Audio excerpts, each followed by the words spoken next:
Good morning, friends, wherever you are.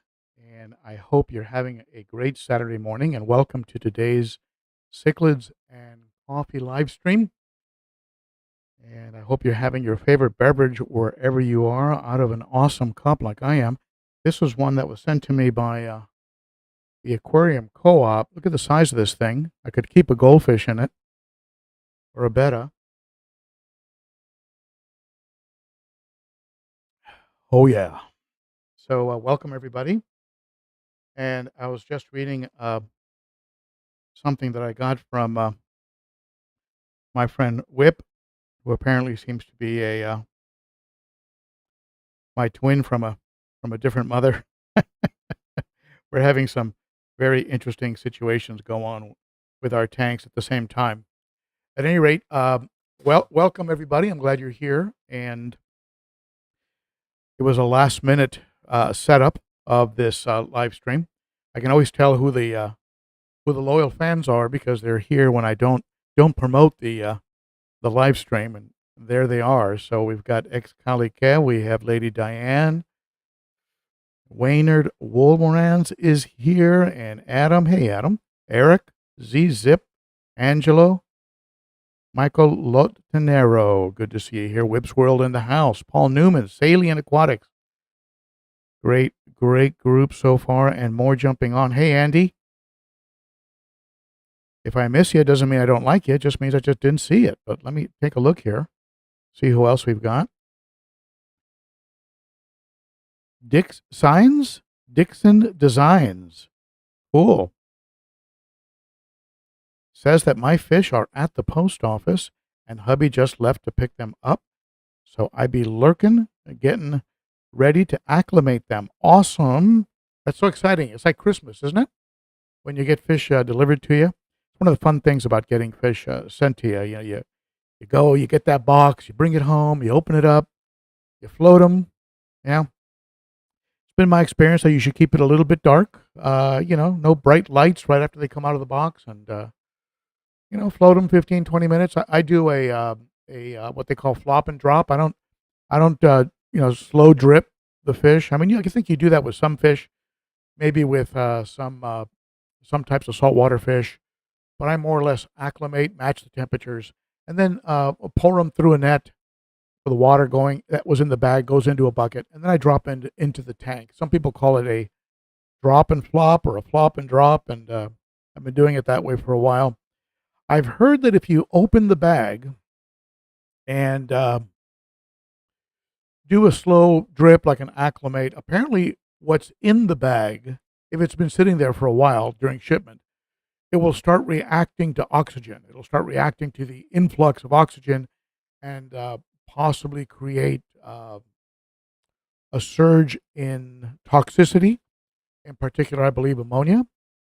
So after you open the bag, you want to acclimate them, open the bag, and get them out of there quickly and into your quarantine tank, and you're good to go. Jamel Rogers in the house. Did I say Midi Mac? Let's see here. Did I say Demars? Okay, yeah, Wayward. More people jumping on. Hey, Peas and Haps. Good to see you. Wally's Freshwater Aquatics in the house. We got Nona. Is that Spaghetti? Spaghetti Nona. Greetings to you. Hope I pronounced that right. All right, Andrew H. Good morning to you. Hey, Denny. Denny Rudell in the house. Denny and Salient Aquatics are what we call moderators. They keep an eye on the chat, make sure that it's family friendly. Can you tell me if the AV is good? Give me an AV check. How's the sound? How's the video? How's the audio? Let me know how it looks.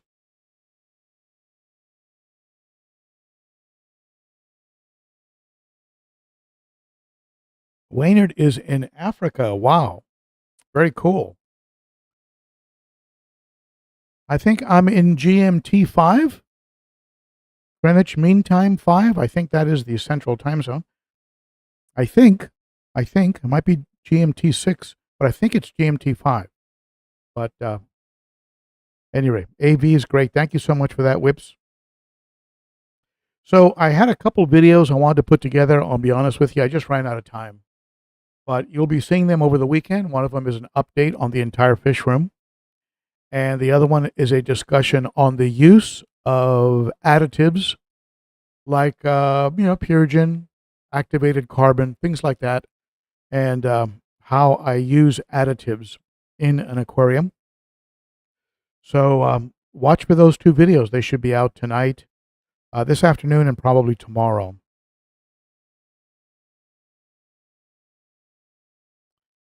So let's go ahead and do the official start. What do you say? Let me go ahead and find that here. Here we go. This is going to make it official.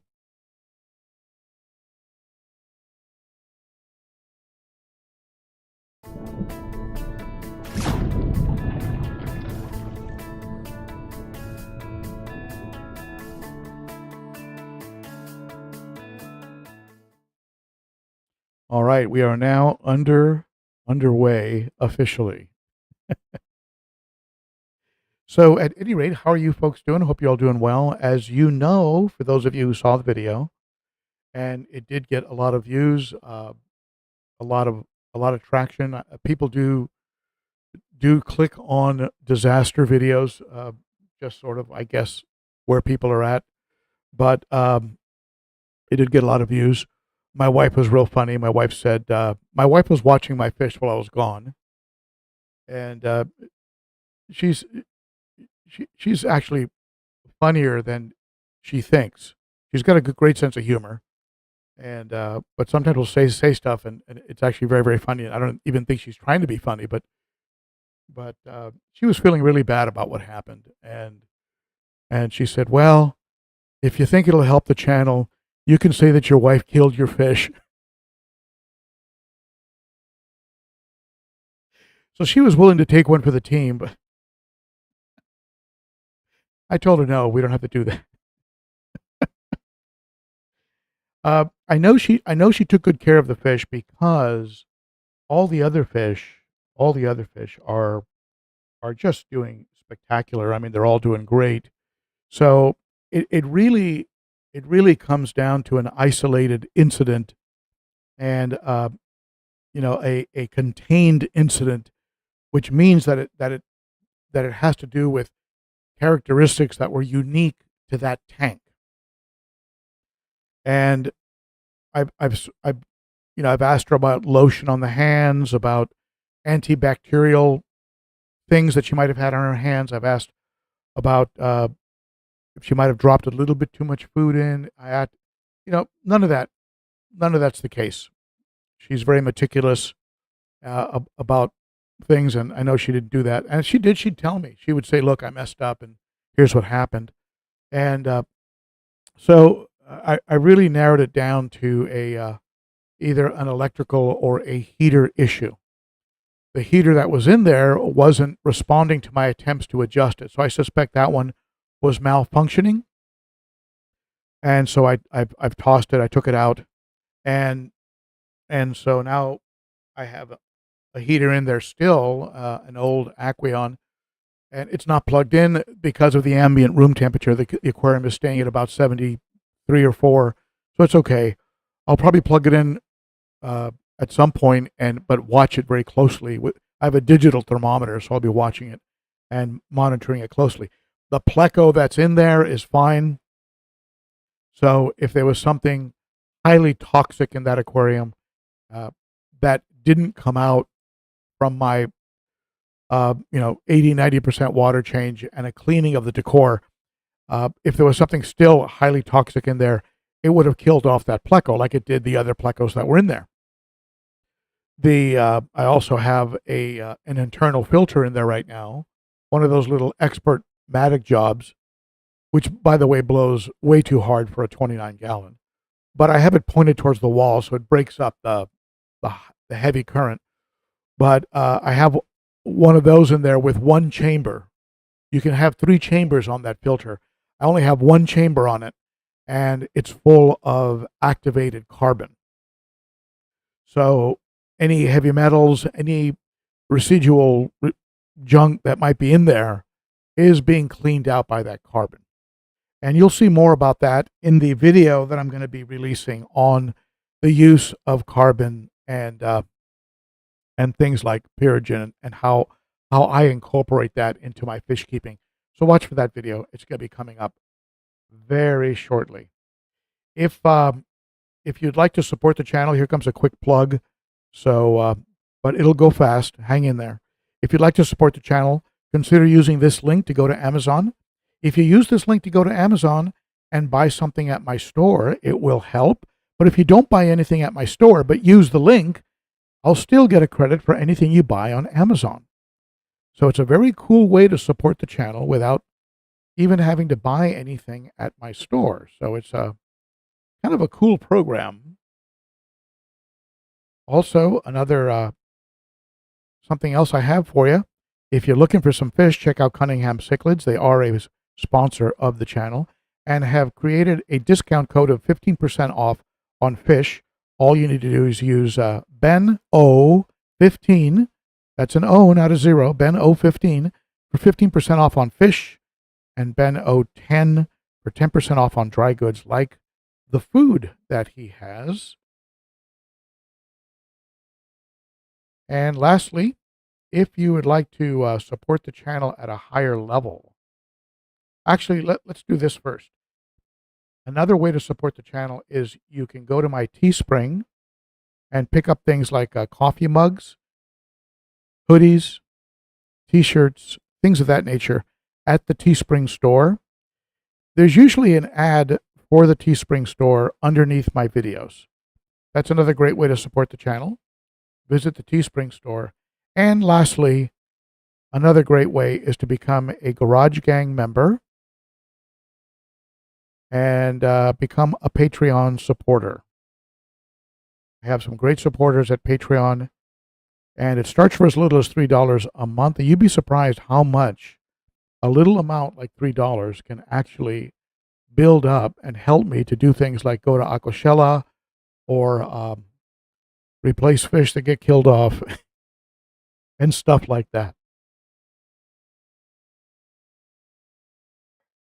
And of course, don't forget to subscribe.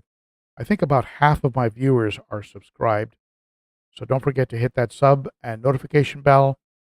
Tells YouTube that something good is going on and keeps the channel growing. I think the next target is 100,000. So let's see if we can jump from 50-something thousand to 100. Wouldn't that be cool? To get that 100,000 plaque, I could hang it up here right next to the Beware of Cichlid sign, and it would be just a fun achievement. Actually kind of mind-boggling to me when I consider where I was a few years ago. But at any rate, there you have it. That's the end of the commercials. Let's take a look at what's on your mind. I'm looking at your chat here. Hey, Jerry. Good to see you, buddy. Let's see.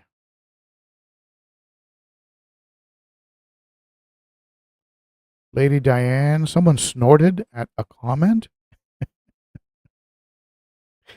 All right. Probably didn't come through because I have the snort filter on.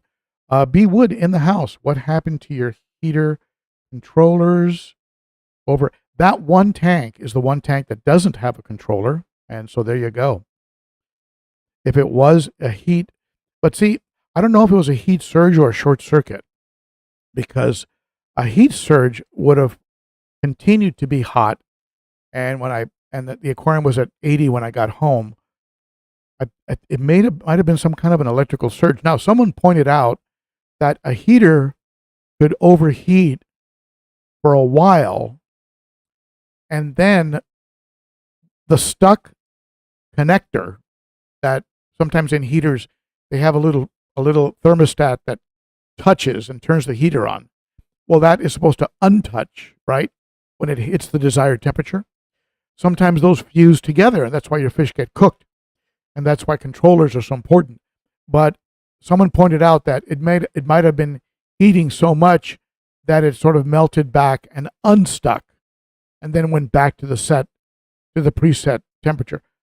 Anyway, it's all speculation at this point, and hindsight and guesswork, which anyway, I'm going to be safeguarding, and you can be pretty darn sure, be wood, that a controller is going onto that tank. I do have an old controller laying around. I'll probably put it on there and see what happens.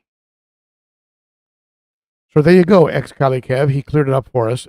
Greenwich is minus 6. Is that what minus 6 GMT for Central? All right, Arbaglio. Let's see. Hey, Arbaglio. Let's see what else is going on.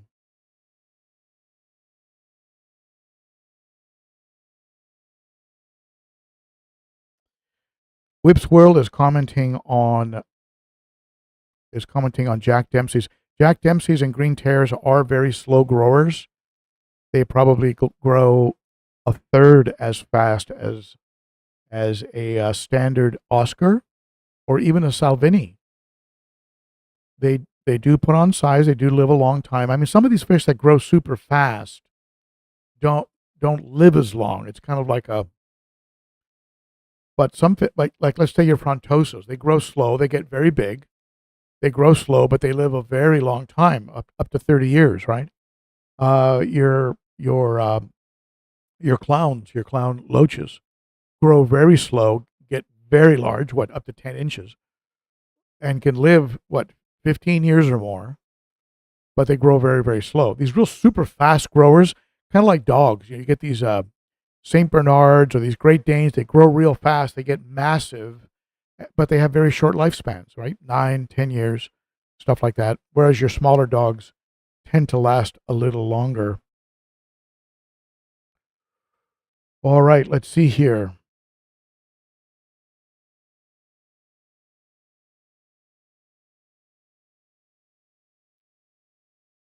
Yeah, Lady Diane, I've had a couple of those heaters fail. They give me an 8, I think it's H8 message, and they flash.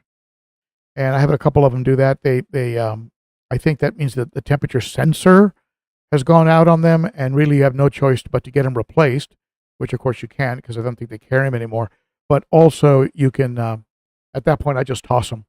I don't like messing around with a faulty heater. But I mean, I had them in almost all my tanks. So, and I think there were some quality issues. That's why they were discontinued by the aquarium co-op. Jackie Moore at work and listening. Very cool.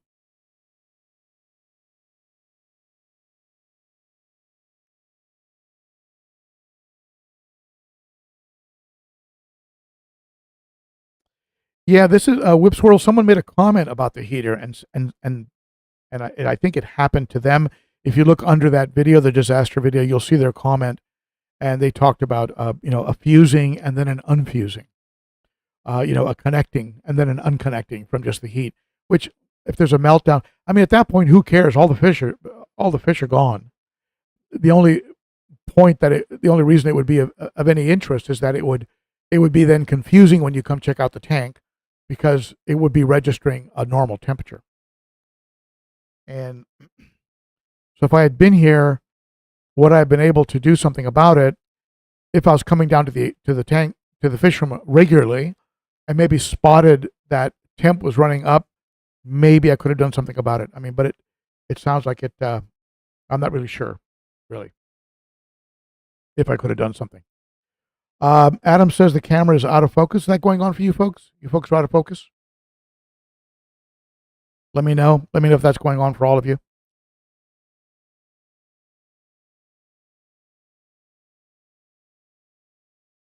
I haven't kept, if somebody can answer, Ascending Wayward Cat Videos, a great name. Ascending Wayward Cat Videos. If one of you can answer the question about how fast do jewel cichlids grow, let's see. But I don't know if they're anything like electric blue ocaras, or like fish that look similar, like your Jack Dempsey's. I mean, they're gonna grow slow, but I don't think they get that huge. I think they're probably stay in the 5-6 inch range max, right?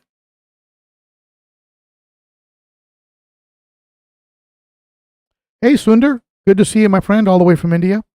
Hope you're doing well.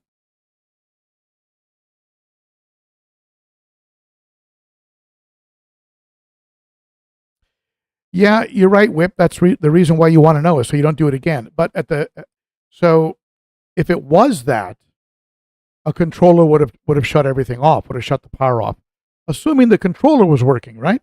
The, it would have shut the power off. So what's my takeaway? My takeaway is uh, controllers on every tank, even smaller tanks with very small heaters. Put a controller on everything because it's just not worth it. Now, going into the summer months, this garage is going to stay probably in the mid 70s. So the heaters aren't even going to be on. I used to pull them out in the summer, but then I had a real cold snap one time unexpectedly, and I had to rush to put all the heaters back in. And so I just leave them in now, but they don't even turn on in the summer because the garage, like I said, stays about 75.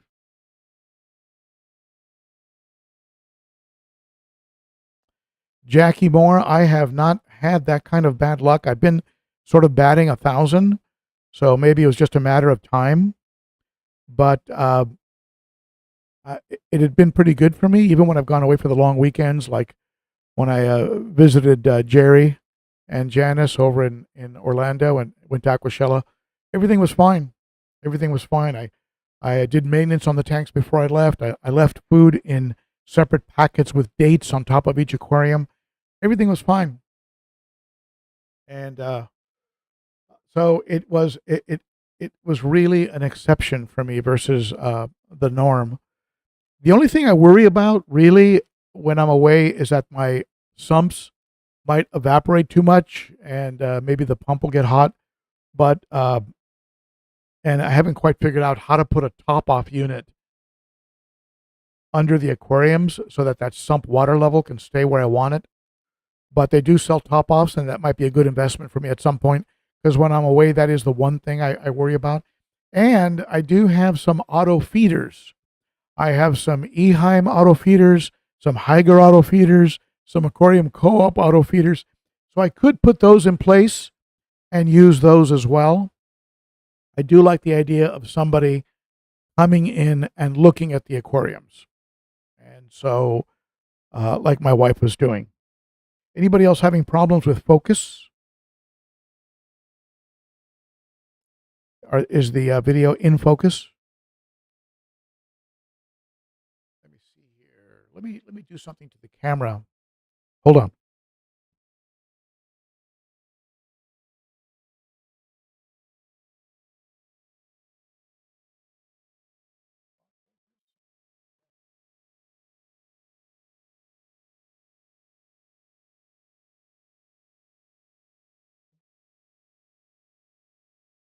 Is that better or worse? I don't know.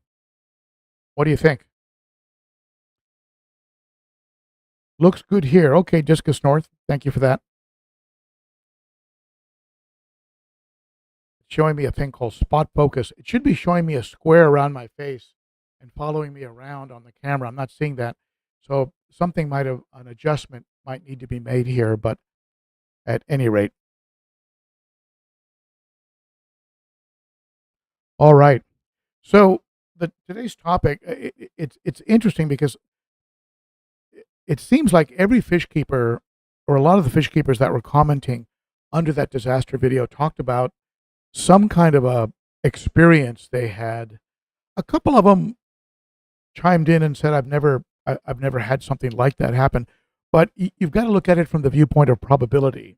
And the more tanks you have, the more fish you keep at one time, the longer you've been in the hobby, the greater the probability that something like that could happen. So it's I think that, like I mentioned in that video, we're keeping these these these little creatures who are I'll show you a little close. I think I've got a close up cam here. I can show you. Is that really out of focus? The close up cam. At any rate, These it's still focusing on my face, so it's the fish look a little out of. But these little creatures are actually in a balance, kind of a unique balance, and I mean a drop of something, a surge of temperature, uh, can offset that balance. I mean, when you think about it, even you are in a certain box of parameters, right? Temperature gets above a certain or below a certain level, atmospheric pressure changes, things in the air change, and you're very sick or you're dead. So we all living things are kind of living within these parameters, and these fish are no different. And so the so things can happen. You stay vigilant. I mean, you stay on top of it and take care of them as best you can, and do your water changes, test your water occasionally, keep your filters up to speed. But then the hard part is that when something does happen, how do you react to it? Some people become very, they get into a grief, severe grief. Some people have, it's nothing to them, no effect whatsoever. I talked a while back about losing a big fish versus a small fish, the differences there, and and and how it can affect a person emotionally. I mean, it was it was almost it was almost harder for me to lose that big sand diver. I mean, he was measuring out over 10 inches, and get that big fish out, right? I mean, and take him outside and dispose of him, and it was that was almost a harder for me than that 29 gallon.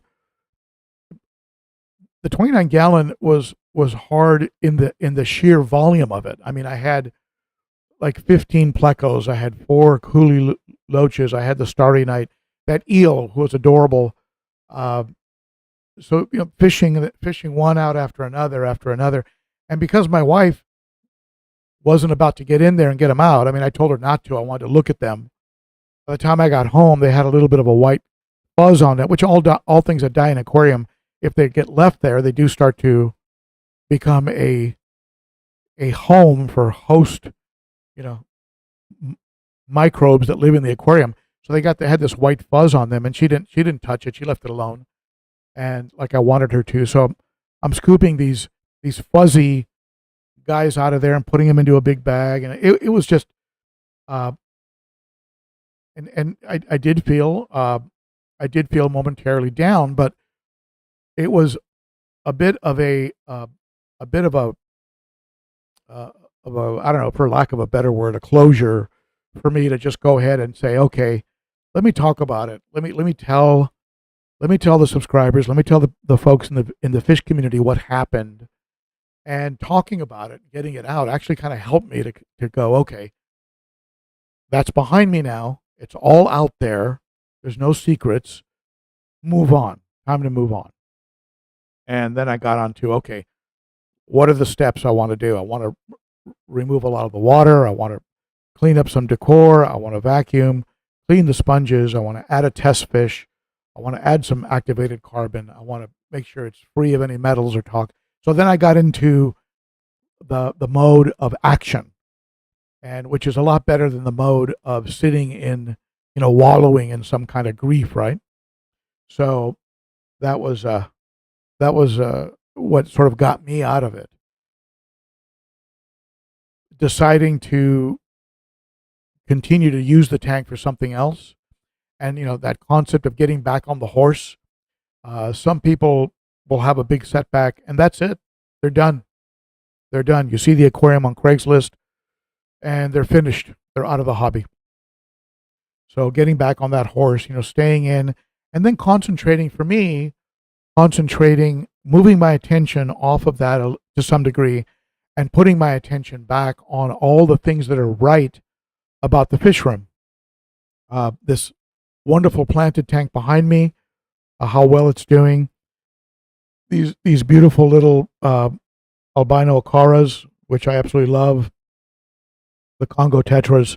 Uh, really moving my attention to that really also helped a lot. Now, how do you do it? What do you do? I mean, when you have a setback, and I'm not talking about the loss of one fish, even though losing one fish can be devastating. Let's say you have a tank with one big, one big cichlid in it, right? A big 15-inch, or like Corey, losing Murph, losing a big puffer that's been part of the family for a long time. Um, how do you come back from that? How do you come back from it? Tell me in the chat. What do you do? What do you what do you what's your procedure? From pulling the fish out to getting them, disposing of the fish, to bouncing back. What's your bounce back? Have you ever been to a point where you almost said, "That's it, I'm done. I'm not going to keep fish anymore"? I mean, I think some of us have hit that sometimes, but at any rate, for me, it was getting into action on the tank, and and then and then focusing on the other tanks. And I'm going to give you a full update on the fish room in an upcoming video. Uh, Everybody else is doing phenomenal. One fish that is really kind of surprising me, and I'm looking at him from here, is the red shoulder severum.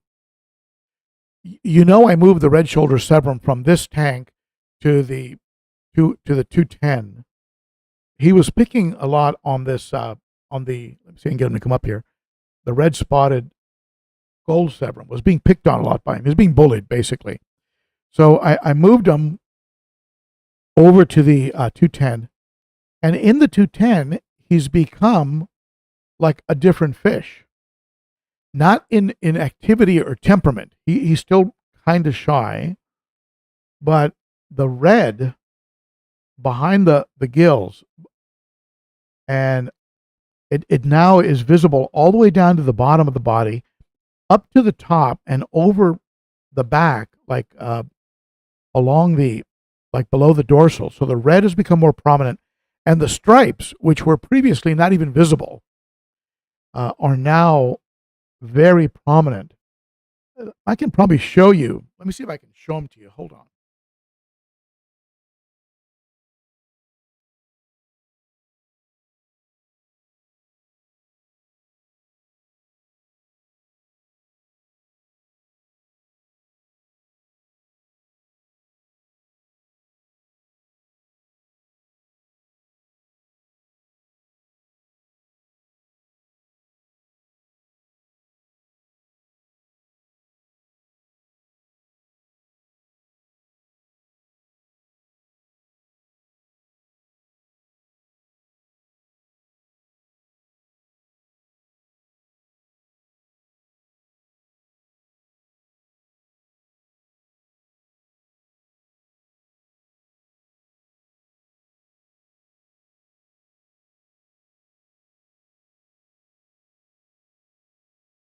You can see him there at the bottom of the shot.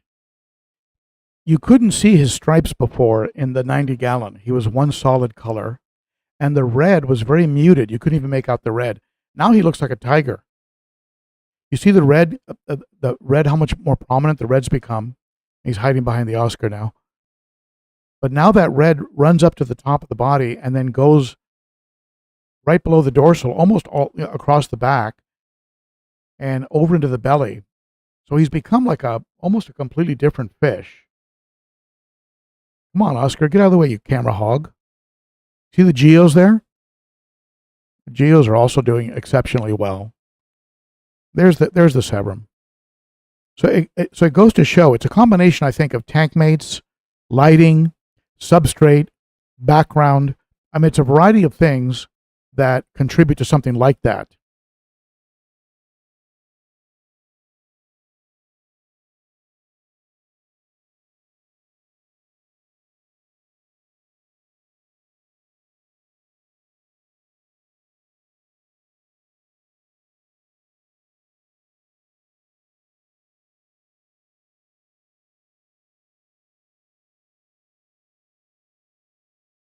And of course, I moved him because I didn't want him picking on this red spotted gold severum who's constantly living in a state of fear, terror. And now he's just Mr. Mellow, just kind of chilling, no fin damage, not living under stress. And I tell you, that stress, it just accumulates. And, I mean, it predisposes them to disease. It colors them down. It's just not good to have fish that are bullying other fish. And so you can see he's really, I think he's even bigger than he was before, just not being under so much stress.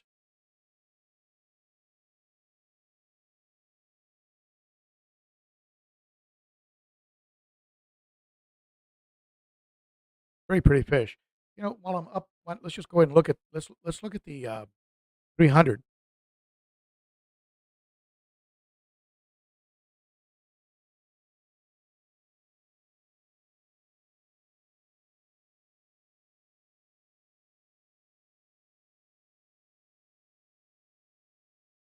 The 300 is doing great.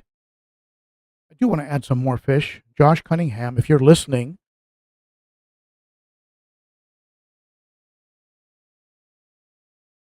I mean, this aquarium could probably hold another 10 fish, right? Fusco's a beast.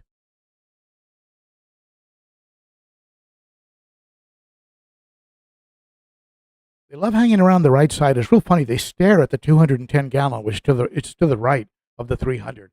So they stare at those South American cichlids, wondering what's going on over there. I used to have an African cichlid tank in California, and when I'd play videos that showed cichlids, all the cichlids would line up in the corner of the tank and watch the TV. It was hilarious.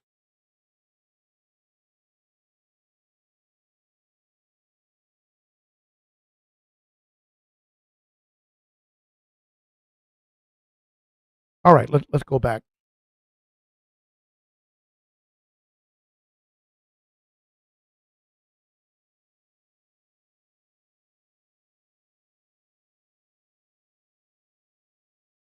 Take a peek at the planted tank. Got the chair in the way, though. There's a plant on the right there. There's a plant on the right. I'll move the chair so you can see it.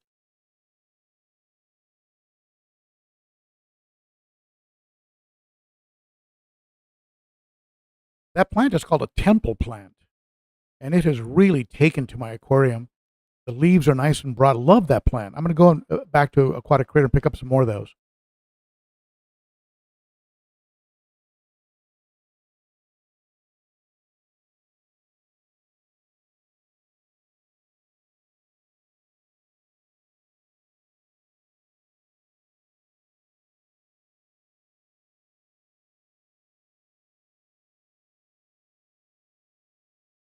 See, all the guys in the planted tank are doing well.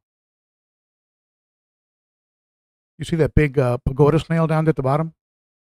That's Big Mama. That's the one that's pretty much started all my pagodas. I got probably 30 pagoda snails now.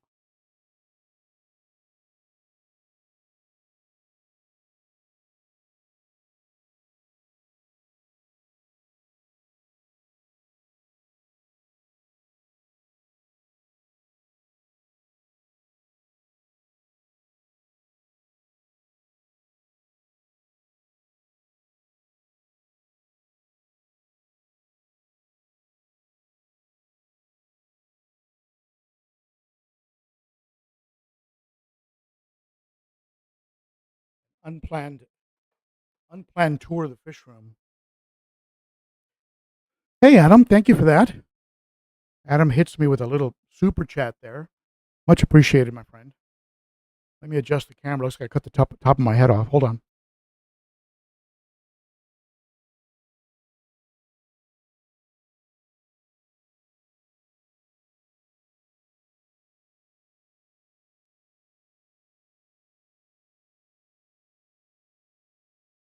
For those of you who don't know, super chat is a way to throw a little money at the channel, support the channel, and I really appreciate you, Adam, for doing that. Did I miss any other super chats? I wasn't looking at the chat when I was walking around. Let me look around here.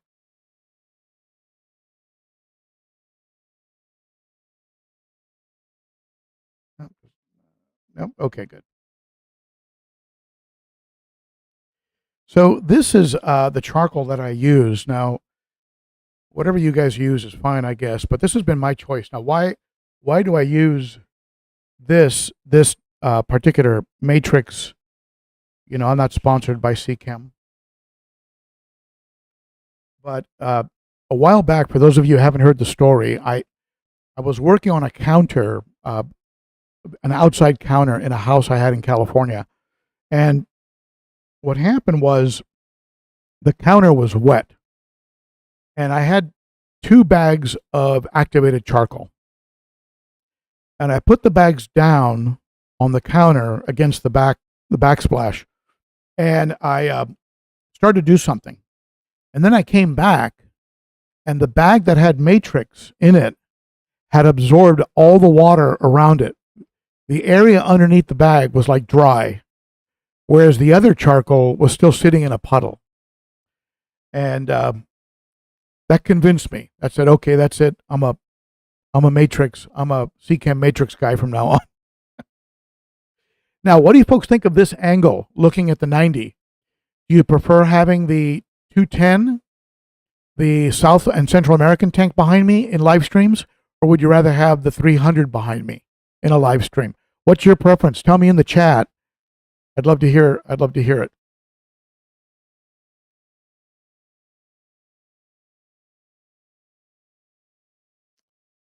All right, let's see here.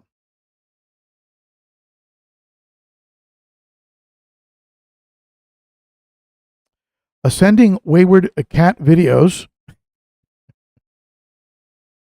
Love the names. Yes, I've had for me it started with Gary. Gary was a mystery snail, and he was an awesome snail. He kept escaping, and I'd find him on the floor, all dried out. I'd put him back. He would come back to life. So I became a snail fan, and recently I haven't had any more mystery snails. I have a nearite, but they lay those white eggs all over the place that never hatch. So I don't know if I'd recommend a nearite snail, but I love the pagoda snails. Not too crazy about the rabbit snails. They look a little bit I don't know. They just look a little funny to me. Whereas the pagoda snails are beautiful with the different patterns on each of the segments. They'll have different patterns, swirls, stripes, spots. It's just a very interesting snail. And the fact that you can buy one and then end up with 30 like I have, it's kind of amazing.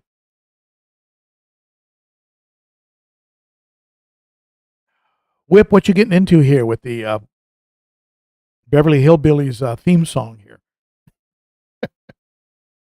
David Glass in the house. Hello, David.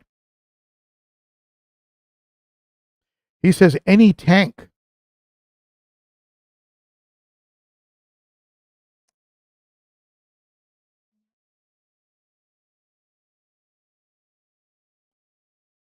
Rotate them all. I've thought about putting the camera in the middle of the fish room, and then as we go along, move to this side, move to that side, and give you a little bit of a different background as the live stream progresses. I'm kind of in a dome, in a fish dome here. I'm going to be changing some things here in the fish room, and you'll hear about that in the video this afternoon, the walkthrough.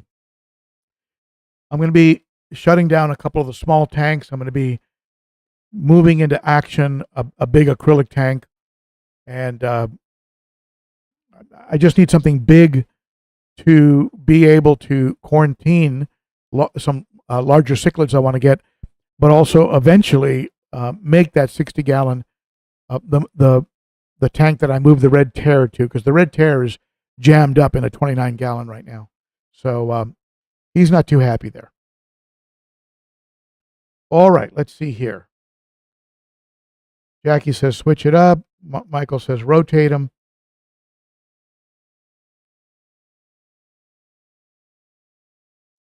Hey, Tabarak, I'm doing well. Hope you're doing well too. Now, a little bit of trivia for you, Whip. Where were the Beverly Hillbillies when they discovered oil? Where was their state of origin? Was it Kentucky, Tennessee, Texas?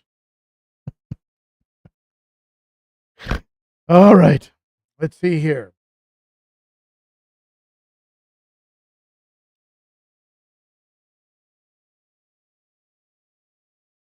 Ascending, you talking about the pagodas? Yeah, look for pagoda snails. They're beautiful. I imagine some countries may have, you know, they might prohibit certain kinds of snails to come in because they can be invasive or destructive to, certain eco structures or whatever. But yeah, they by far have been my favorite snail, the pagoda snail. Beautiful. It's a beautiful snail. It's like a piece of jewelry. I mean, it's just a beautiful snail. And again, you get about this big. They don't get gigantic, but just the patterns on them are beautiful. Lady Diane, yes, that acrylic tank was originally supposed to be a sump for the 300-gallon. I couldn't get it under the tank from the front openings, and I didn't want to cut a hole in the side. So I ended up with a 40-gallon breeder as the sump. Both of my larger tanks, the 210 and the 300, have roughly about a 40-gallon tank with sponges and some media, mostly saponics, and then both of them have canister filters for additional water, water cleaning.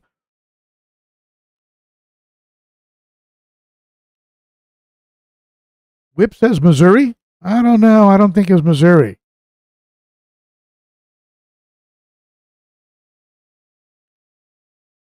Mess says Napoleon, Tennessee.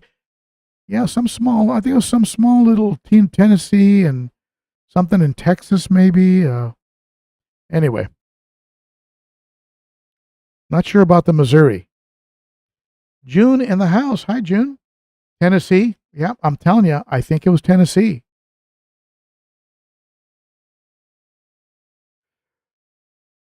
All right.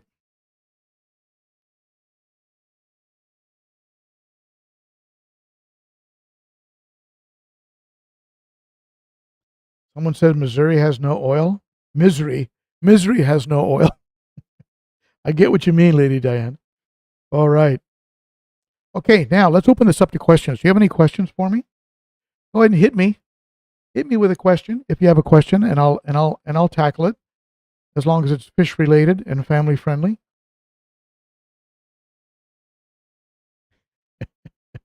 I am going to look it up, Whip. As soon as we get off, I'm going to ask Siri.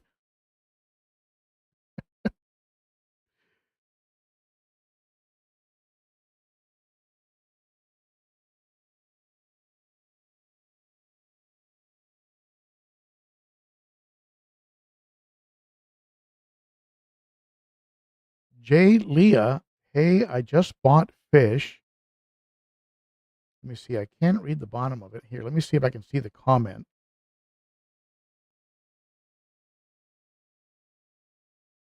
The Taiwan Reef, red peacock.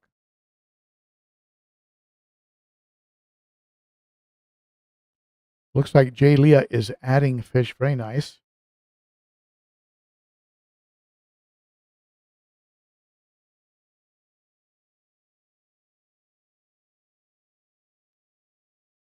Let's see here.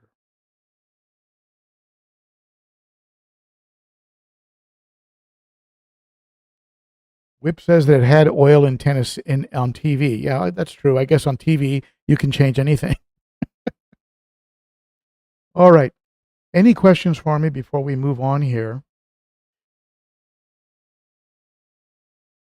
Ozark Mountains of Missouri, according to well, there you go. There you go. Thank you, Rich T, for clarifying that.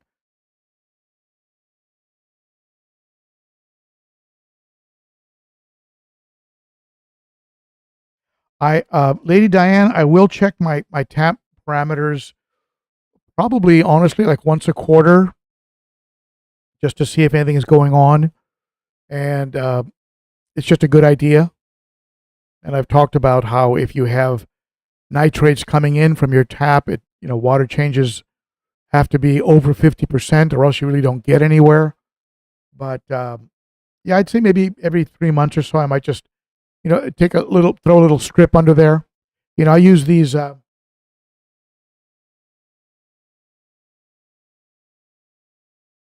are they? I use those little aquarium co-op strips.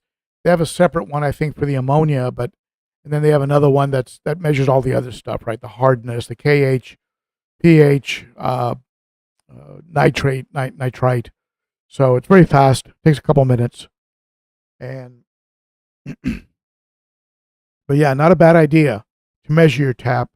And if you have very delicate fish, not a bad idea to check to be on the mailing list of your local water provider, so that they can tell you if they're going to be doing like a big big flush, a big like a big chemical cleaning or of some kind, and that way you can make sure not to do a water change within a week of some major change. Someone's asking about these guys. These are the albino acara, and they are doing wonderful, as you can see. They're always lined up at the front, looking at me. And hey, buddy, here's the electric blue. Electric blue acaras are just beautiful, aren't they? But yeah, they're doing great, and they're starting to get a little bit of red. Along the anal fin, the pecs, the belly. They're getting spots that are going to be very pretty in the fins.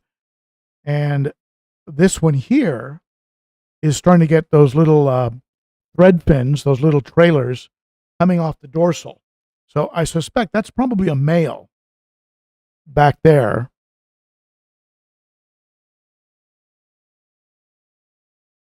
They get those long thread fins. The trail behind them, very pretty.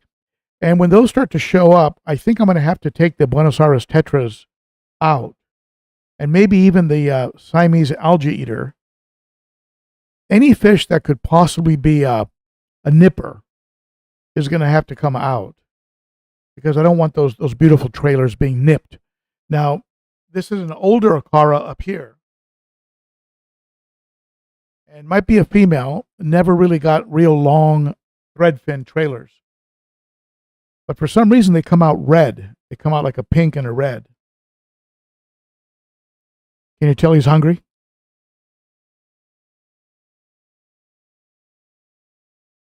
Very cute. If you haven't had an electric blue acara, get one. They are very cool fish. Hey, Tamara, how big do black Calvin Auto Lamprogus get? Jerry, if you're on the chat, do you know about the Calvin? How big does that fish get? I'm thinking 4 inches. That would be my first immediate answer.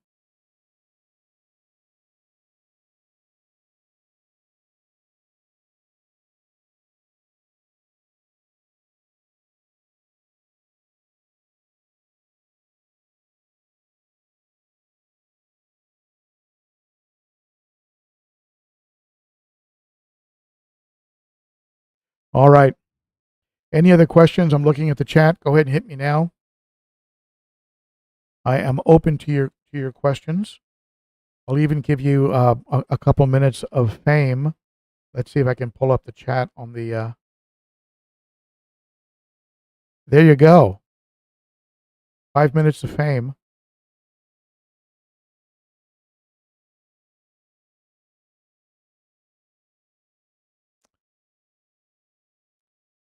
Any questions? Let's see here. Michael says 4 to 6 inches. Okay. Okay. I know we have. We have things like how big do they get in captivity, and there's other factors, right? There's the quality of food that you're feeding them, the amount of stress that they're living under. There's the quality of the water, right? How good are you at keeping that water dialed in? All those things are going to affect the growth, the size of that fish.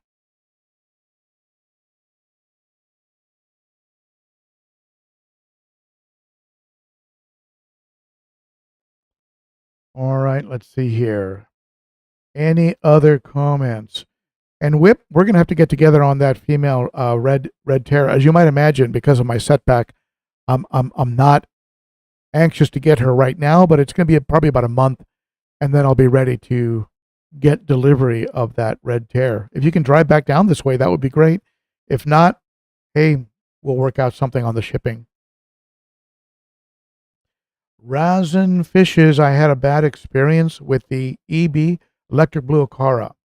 Killed my 9-inch long Yaru cichlid. Wow.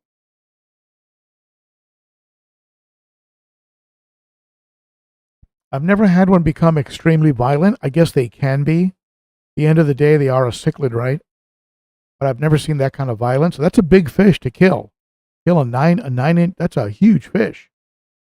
So that's a little surprising to me. But yeah, that's a fish you got to rehome.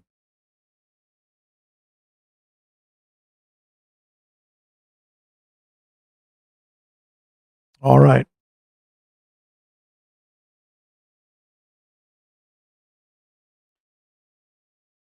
Now, I had a problem with electric blue Jack Dempsey's. Do you remember that? I put it in a video. And someone told me that they had been bred in a way that, like hybridized to get that beautiful blue in the Jack Dempsey, and that was creating a shorter lifespan. And I loved mine, but he lasted maybe 6 months, 4 months, and then he just tilted over and died. All the other fish in the aquarium were fine. So he didn't have any body damage. Nobody attacked him. Nobody hurt him. So I guess there are some fish that I've heard there's a problem also with guppies. That guppies, just the way they've been cared for and bred, that they can have a tendency to have too short of a lifespan. But anyway, something to keep in mind.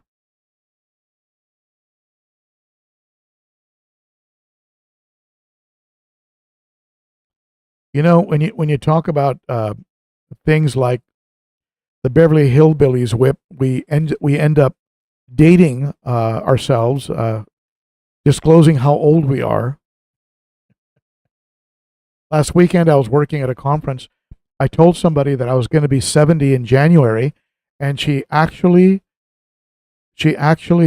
screamed pretty loud. It was kind of embarrassing. It was like, "No, that's impossible."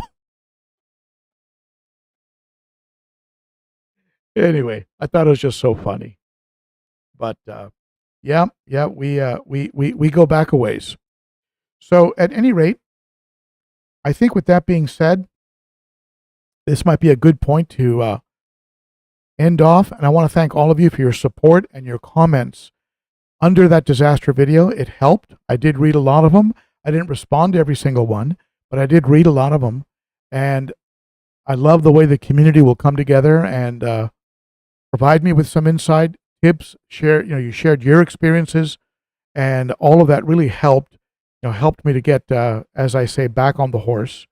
So a very big shout out to all of you who did that, and big thank you to my moderators that are on here, and to anyone who may have done a super chat. Thank you. Big shout out to my wonderful members of the Garage Gang, my Patreon supporters, and all of you who watch the videos, who give it a thumbs up, who subscribe, who hit that bell. Thank you for the ongoing support. It keeps me getting back on the horse. So with that being said, I think it might be a good time to go ahead and wrap this up. I'll see you folks next week. Watch for a couple upcoming videos, one of them on the use of activated carbon, and another one, a full update of everything going on here in the fish room.